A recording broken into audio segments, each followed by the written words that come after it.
নমস্কার প্রিয় দর্শক বন্ধু, আবারও আমি চলে এসেছি আপনাদের সামনে আরেকটি নতুন ভিডিও নিয়ে। আপনাদের প্রত্যেককে আপনাদের প্রিয় চ্যানেল সান অ্যাস্ট্রোলজিতে স্বাগত জানাই। আশা করি আপনারা সবাই খুব ভালো আছেন, সুস্থ আছেন এবং খুব আনন্দে আছেন। আমিও খুব ভালো আছি। আজকে আলোচনা করব অধিকাংশ কুম্ভ রাশির মানুষদের জীবনে এত দুঃখ কষ্ট কেন। আপনারা দেখবেন আপনাদের আশেপাশে অনেক কুম্ভ রাশির জাতক জাতিকারা রয়েছেন, দেখবেন তাদের জীবনে প্রচুর দুঃখ কষ্ট, মানসিক যন্ত্রণা, দারিদ্রতা। এর কি কারণ? ৩৫ বছর অথবা ৪০ বছর বয়সের আগে কুম্ভ রাশির মানুষজনদের কিছুতেই উন্নতি হয় না। ৩৫ বছর পেরিয়ে যাওয়ার পর অথবা ৪০ বছর পেরিয়ে যাওয়ার পর ধীরে ধীরে কুম্ভ রাশির মানুষজনদের উন্নতি হয়। ধীরে ধীরে সফলতার দিকে কুম্ভ রাশির মানুষজনরা অগ্রসর হয়। এর কারণ কি? ন্যাচারাল জোডিয়াকের একাদশ ভাব কুম্ভ রাশির ঘর। একাদশ ভাব আমাদেরকে আয়, উন্নতি, সফলতা এবং লাভ দেয়। তাই একাদশ ভাব হওয়া সত্ত্বেও কুম্ভ রাশির মানুষদের জীবনে এত কষ্ট, এত দুঃখ, এত যন্ত্রণা কিসের জন্য? তা নিয়ে আজকের এই বিশেষ ভিডিওটি শেষ পর্যন্ত দেখার অনুরোধ রইল। এখনও পর্যন্ত যারা আপনাদের প্রিয় চ্যানেল সান অ্যাস্ট্রোলজিকে সাবস্ক্রাইব করেননি তারা চট করে সাবস্ক্রাইব করবেন, আর পাশে থাকা অল বেল আইকনটি প্রেস করতে কিন্তু একদম ভুলবেন না। অল বেল আইকন প্রেস করা থাকলে আমি যখনই নতুন ভিডিও ছাড়ব সেই নতুন ভিডিও নোটিফিকেশান আপনাদের কাছে পৌঁছে যাবে, আর আপনারাই সর্বপ্রথম সেই ভিডিওটি দেখতে পাবেন। আর এই চ্যানেলের ভিডিও যদি আপনাদের ভালো লেগে থাকে তাহলে অবশ্যই ভিডিওগুলিতে একটি করে লাইক করবেন। আপনাদের একটি লাইক আমাকে নতুন নতুন ভিডিও বানাতে উৎসাহিত এবং অনুপ্রাণিত করবে। আর এই চ্যানেলের ভিডিওগুলি আপনারা অবশ্যই আপনাদের আত্মীয় স্বজন বন্ধুবান্ধবদের মধ্যে প্রচুর শেয়ার করবেন। শেয়ার করলে অসংখ্য মানুষের উপকার হয়, তাই অনুগ্রহ করে শেয়ার করবেন ভিডিওগুলি। তাহলে চলুন আর দেরি না করে কুম্ভ রাশির জাতক জাতিকাদের জীবনে এত কষ্ট কেন, এর কারণ কি, তা নিয়ে আলোচনা করছি। কুম্ভ রাশি হল শনির রাশি, স্থির রাশি এবং বায়ু প্রধান রাশি। কুম্ভ রাশির অধীনে 3টি নক্ষত্র রয়েছে, অর্থাৎ 3টি নক্ষত্র কুম্ভ রাশিতে পড়ে। প্রথম ধনিষ্ঠা, দ্বিতীয় শতভিষা এবং তৃতীয় পূর্ব ভাদ্রপদ। ধনিষ্ঠা মঙ্গলের নক্ষত্র। ধনিষ্ঠা নক্ষত্রের ব্যাপ্তি 0 ডিগ্রি থেকে 6 ডিগ্রি 40 পর্যন্ত। এরপর শতভিষা নক্ষত্র। শতভিষা রাহুর নক্ষত্র। শতভিষা নক্ষত্রের ব্যাপ্তি 6 ডিগ্রি 40 থেকে 20 ডিগ্রি পর্যন্ত। এরপর পূর্ব ভাদ্রপদ নক্ষত্র। পূর্ব ভাদ্রপদ নক্ষত্রের অধিপতি বৃহস্পতি। পূর্ব ভাদ্রপদ নক্ষত্রের ব্যাপ্তি 20 ডিগ্রি থেকে 30 ডিগ্রি পর্যন্ত। ধনিষ্ঠা নক্ষত্র রজগুণ সম্পন্ন, শতভিষা নক্ষত্র তমগুণ সম্পন্ন এবং পূর্ব ভাদ্রপদ নক্ষত্র সত্যগুণ সম্পন্ন। শনি রাশির অধিপতি এবং দ্বাদশ ভাবের অধিপতি। দ্বাদশ ভাব হল মোক্ষ প্রাপ্তি, গোপন শত্রুতা অর্থাৎ গুপ্ত শত্রুতা, একাকিত্ব, যাবতীয় ক্ষতি, পাপকর্ম, দারিদ্রতা, দুঃখ এবং শয্যা সুখের ঘর। শনি মানে হলো যে কোনো কাজে লেট এবং জীবনে প্রচুর স্যাক্রিফাইস করে চলা, কারণ শনি বৃদ্ধ কারক গ্রহ। শনির দ্বাদশ ভাবে অর্থাৎ মকর রাশিতে অবস্থানের ফলে যেমন মোক্ষ প্রাপ্তি করাবে, তেমনি জীবনের প্রথম ভাগে দুঃখ, দারিদ্রতা, ব্যয় এবং যাবতীয় ক্ষতির সামনে আপনাকে দাঁড় করিয়ে দেবে। বিবাহিত জীবনে শয্যা সুখের বাধা সৃষ্টি করাবে।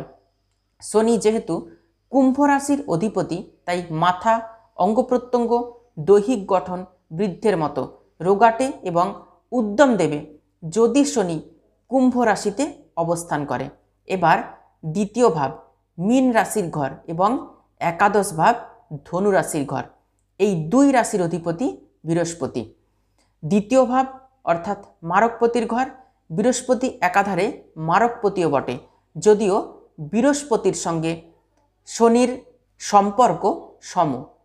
দ্বিতীয় ভাব নির্দেশ করে অর্থ, bank balance, cash in hand, বাকশক্তি, কথা কেমন বলবে কোনো জাতক জাতিকা, বাকচতুরতা, সম্পদ এবং কুটুম্ব।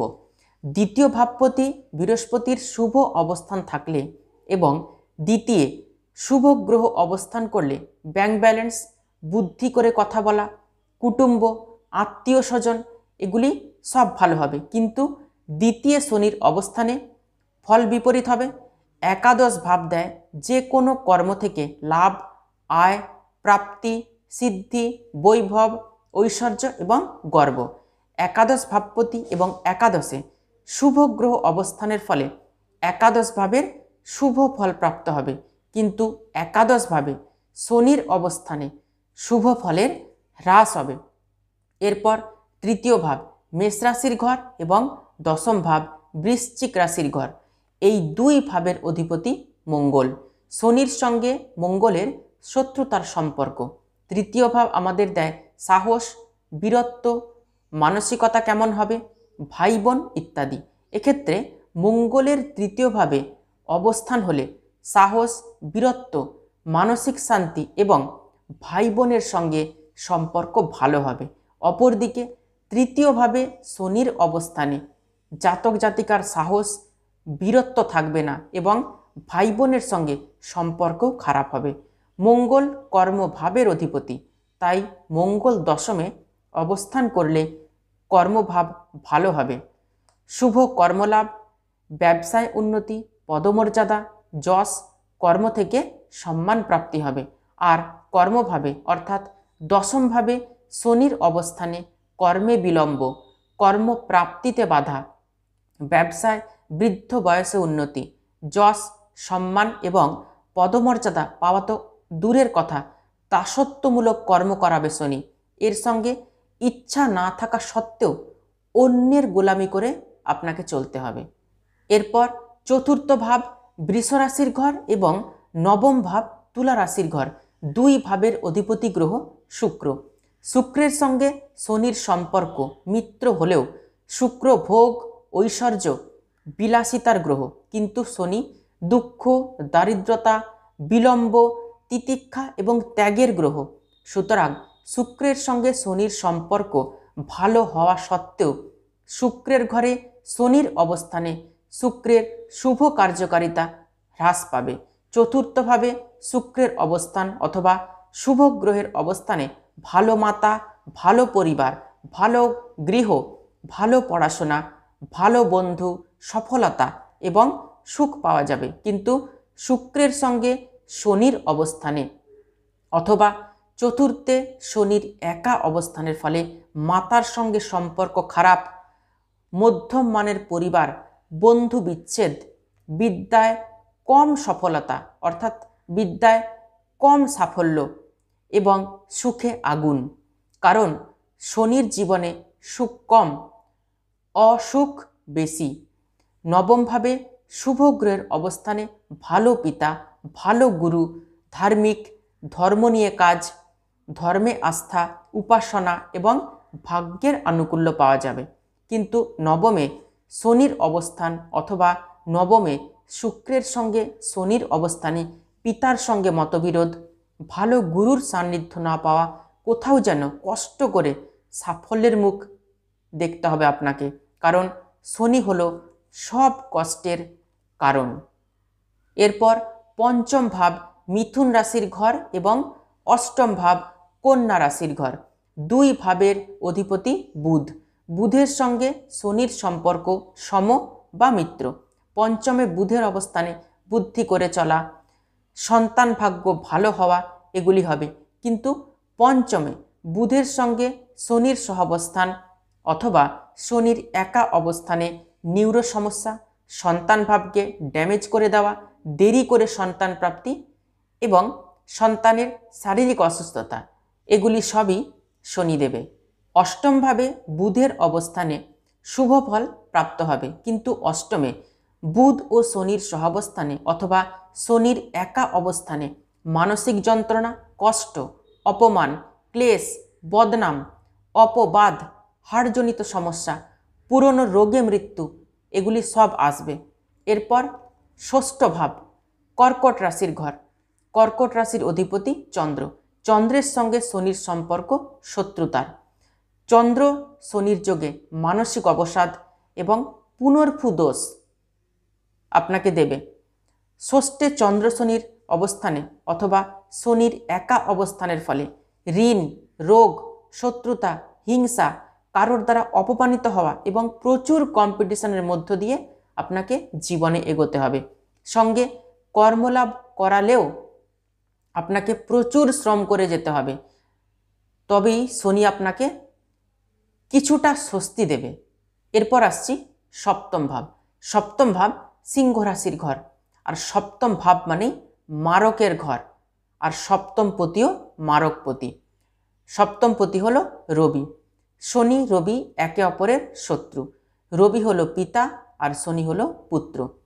শত্রু হওয়ায় সম্পর্কের মধ্যে তিক্ততা রয়েছে। পারিবারিক সম্পর্ক থেকে শুরু করে বাইরের মানুষজনদের সঙ্গে সম্পর্ক কিছুতেই ভালো হতে চাইবে না। সপ্তমে শনির অবস্থান অথবা রবির অবস্থান অথবা শনি রবির একত্র অবস্থান বা শনির সঙ্গে অন্য কোনো গ্রহের অবস্থানে মানুষের সাথে সুখ এবং সম্পর্ককে নষ্ট করাবে। বিবাহিত জীবনও স্ত্রীর সাথে সম্পর্কে তিক্ততা নিয়ে আসবে। প্রেম করে বিয়ে হলেও বিবাহ পরবর্তী জীবনে মনোমালিন্য, অশান্তি এগুলি সৃষ্টি করাবে। শনি অ্যাক্টিভ হয় 35 বছরের পর অথবা 40 বছরের পর। কুম্ভ রাশির জাতক জাতিকারা আপনারা দেখবেন 35 বছর অথবা 40 বছরের পর ধীরে ধীরে কর্মে উন্নতি এবং সফলতার দিকে অগ্রসর হয়। এর সঙ্গে কুম্ভ রাশির জাতক জাতিকাদের মধ্যে কারোর জন্মকুণ্ডলিতে যদি কালসর্পযোগ থেকে থাকে তাহলে জীবন পুরো ছারখার হয়ে যায়। কারণ কালসর্পযোগ সমস্ত বাধা সৃষ্টি করায়। যে কোনো কাজ হতে হতে আপনাকে হতে দেবে না, সফলতার শিখরে কিছুতেই আপনাকে পৌঁছতে দেবে না। এক, শনির বিলম্বতা, আর দুই হচ্ছে কালসর্পযোগের তীব্র প্রকোপ। কালসর্পযোগ এবং কুম্ভ রাশি এই দুটি যদি একই হয়ে যায় তাহলে বিদ্যায় বাধা, শারীরিক সমস্যা, সুসম্পর্ক তৈরি করতেও সমস্যা, বাবা মায়ের সঙ্গে সম্পর্কতেও সমস্যা, বিবাহিত জীবনে অশান্তি, বিবাহিত জীবনে সমস্যা, শয্যাসুখে বাধা এবং জীবনে উন্নতিতেও প্রচণ্ড বাধা সৃষ্টি হবে। আর এর সঙ্গে কুম্ভ রাশির জাতক জাতিকাদের কালসর্প যোগের সঙ্গে যদি মাঙ্গলিক যোগও থেকে যায় তাহলেও কিন্তু জীবন জ্বলে পুড়ে ছারখার হয়ে যাবে। এত কষ্ট, এত দুঃখ, এত যন্ত্রণা আসবে যে বাঁচার ইচ্ছেটাই চলে যাবে। অতএব যাদের কুম্ভ রাশি শতভিষা নক্ষত্রে জন্ম তাদের রাহুকে ব্যালেন্স করা প্রয়োজন। যাদের পূর্ব ভাদ্রপদ নক্ষত্রে জন্ম কুম্ভ রাশি তাদের বৃহস্পতিকে ব্যালেন্স করা খুব প্রয়োজন। যাদের কুম্ভ রাশি ধনিষ্ঠ নক্ষত্রে জন্ম তাদের মঙ্গলকে ব্যালেন্স করা খুবই প্রয়োজন। এর সঙ্গে সৎভাবে থাকা, ন্যায় নীতি নিষ্ঠাভাবে চলা এবং ঈশ্বরের প্রতি প্রবল বিশ্বাস রাখা, এই কয়েকটি জিনিস আপনাদেরকে খুবভাবে মেনে চলতে হবে। তবেই আপনাদের জীবনে যে কার্স রয়েছে, শনির যে বিলম্বতা রয়েছে, শনির যে কষ্ট রয়েছে, যন্ত্রণা রয়েছে, দারিদ্রতা রয়েছে, সেইগুলির থেকে আপনারা মুক্তি পেতে পারবেন। আজকে ভিডিওটি এখানেই শেষ করছি। ভিডিওটি যদি ভালো লেগে থাকে তাহলে অবশ্যই ভিডিওটিতে একটি লাইক করবেন আর ভিডিওটি আত্মীয় স্বজন বন্ধু বান্ধবদের মধ্যে প্রচুর শেয়ার করবেন। সবাই খুব ভালো থাকবেন, সুস্থ থাকবেন, মন এবং আত্মাকে সবসময় শুদ্ধ রাখবেন। অসংখ্য ধন্যবাদ।